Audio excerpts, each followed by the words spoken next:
Doctor, you hit on the third leading cause of death in the United States, and I'm sure most of us could figure it's either heart-related or cancer or diabetes, things like that.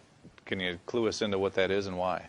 Yeah, okay, and thank you for asking that, because this is the 10,000-pound gorilla in the room that nobody's talking about. The third leading cause of death, as published in the Journal of the American Medical Association, is MD-directed treatments. This means you go to a medical doctor, an MD. He gives you a treatment and you die from it. According to the United States Department of Health and Human Services, 15,000 Medicare patients a month are killed by MD treatment, and nobody goes to jail. A handful of terrorists fly 2 planes into the Twin Towers. 3,500 people die, and we go to war. But 15,000 people a month are killed by medical doctor treatments, and we don't bat an eyelash. This is because we have been, I don't want to say brainwashed, that's not the correct term, but we have been, for the last 100 years,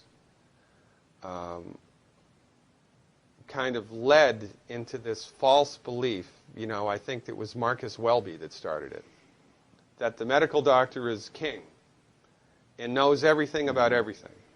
And really, you need to just shut up and follow your medical doctor's advice. Most people in the United States have no idea at all of the history of the evolution of medicine in the United States.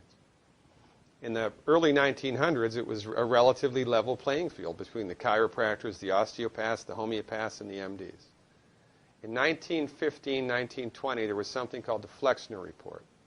The Carnegie Corporation funded this man named Abraham Flexner. He went all around the country, and he went on stagecoach and train and horseback. This was before the interstate highway system, right? Took Flexner 5 years to do this. He went all around the country and did an inventory of all of the medical schools that prescribed drugs. He brought the list back to the Carnegies, who own drug companies, and then the Carnegies and the Rockefellers gave millions of dollars of free money to the medical schools and hospitals in the United States that were prescribing drugs.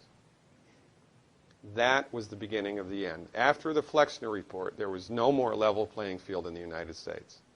And the MDs started a juggernaut that's taken off. Most people in the United States think that the predominant medicine here, MD-directed pharmaceutical medicine, we think that those guys are top dog because their therapeutics are better than the homeopaths or the naturopaths or the chiropractors. It's not. They're in the driver's seat because of political and financial coalitions that were built at the turn of the century that most people have no idea of at all. And it's a gigantic problem. And I mean, it's crazy, right? It's the third leading cause of death. And yet, when the government makes noise about messing with people's insurance, everybody freaks out. Mm-hmm. And that's a whole other thing to talk about, isn't it? Because what is medical insurance? When you buy medical insurance, what are you doing? You're betting that you're going to get so sick you will not be able to afford it. Mm-hmm. Right? Yeah. Right. And then, so you pay good money every month to gain access to a system of medicine that's the third leading cause of death in the United States.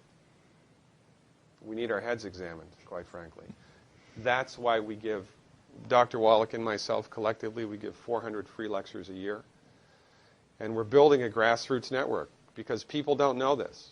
I mean, people, I come to my lectures and they look at me and say, couch potatoes live longer? Medical doctors are the third leading cause of death? You know, what's going on here? We're like the people, you know, in Galileo's time saying, hey, everybody, you know, it's the sun that's at the center of the solar system, not the earth.